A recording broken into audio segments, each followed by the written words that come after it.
खैबर पास वो जगह है जिसने दुनिया के कई बड़े हमलावरों को अपने इलाके से गुजरते देखा है। अफगान बॉर्डर से पेशावर की घाटी को जोड़ने वाला 20 मील लंबा खैबर पास डरावना, खड़ी ढाल वाला और बहुत जोखिम भरा इलाका है। 3000 साल तक अलग दौर में सेनाएं इस संकरी पथरीली घाटी से गुजरने की कोशिश करती रही। इसकी घाटी में फौजियों ने पड़ाव डाले। आज भी सड़क किनारे बिरतानी दौर के सैनिक प्रतीक चिन्ह देखे जा सकते हैं। इन्हें आज के दौर में भी बड़ी एहतियात के साथ बरकरार रखा गया है। सड़कों पर ऊपर बने किलों से निगरानी रखी जाती थी और उसकी हिफाजत की जाती थी।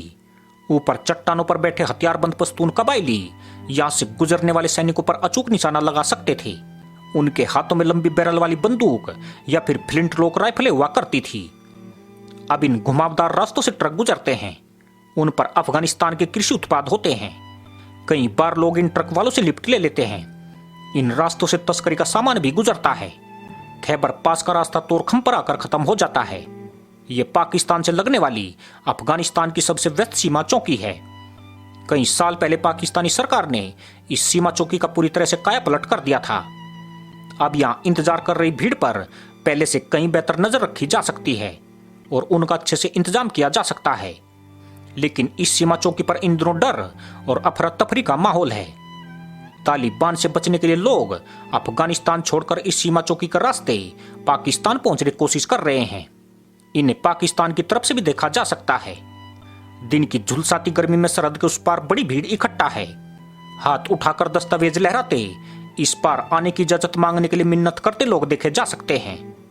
इनमें से जिन लोगों को मेडिकल ग्राउंड पर अफगानिस्तान छोड़ने की इजाजत है, उन्हें अपने परिवार वालों के साथ पाकिस्तान आने दिया जा रहा है। सड़क पर जहां से असली बॉर्डर शुरू होता है वहां कुछ पाकिस्तानी सैनिक तैनात है। उनकी दूसरी तरफ वर्दी पहने तालिबान गार्ड दिख जाते हैं। यहां तनाव के मौके कभी कभार ही आते हैं। ज्यादातर समय तालिबान और पाकिस्तान के गार्ड बिना किसी परेशानी के एक दूसरे का सामना करते हैं।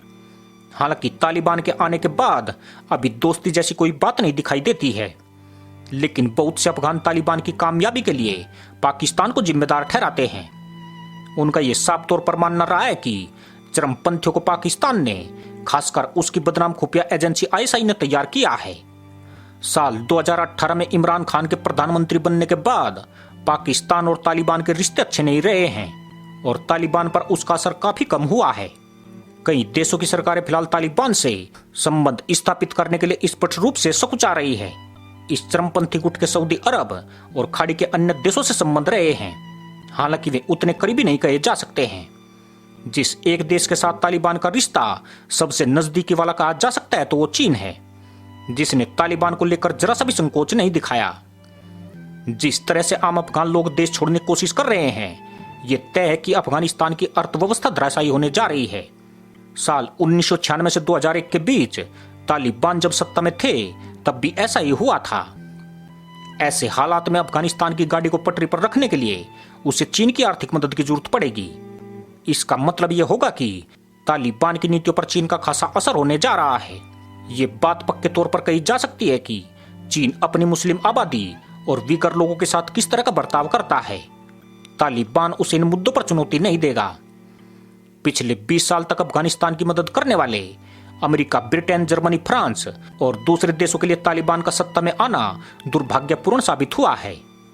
इस बदलाव ने भारत की अफगान नीति को भी ऐसे मुकाम पर लाकर खड़ा कर दिया है जहां से आगे बढ़ने का कोई रास्ता नहीं दिखाई देता है।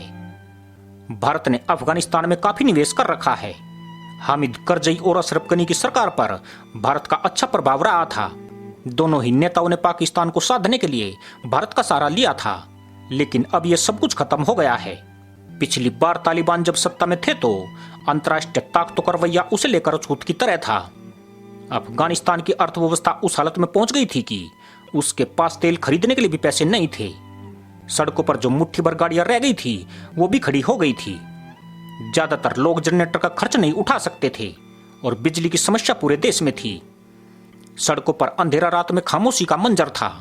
दिन में भी लोग घर की चार दीवारी के भीतर रहना पसंद करने लगे थे क्योंकि बाहर तालिबान के डरावने लड़ाकों का आतंक था। इस बार जो बात अलग है वो चीन है। अगर चीन ये फैसला करता है कि उसे अफगानिस्तान में आर्थिक और राजनीतिक बढ़त हासिल करनी है तो तालिबान का निजाम अपने पैरों पर खड़ा हो जाएगा।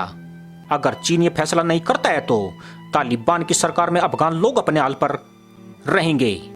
इसी के साथ अनुमति दोस्तों, जय हिंद।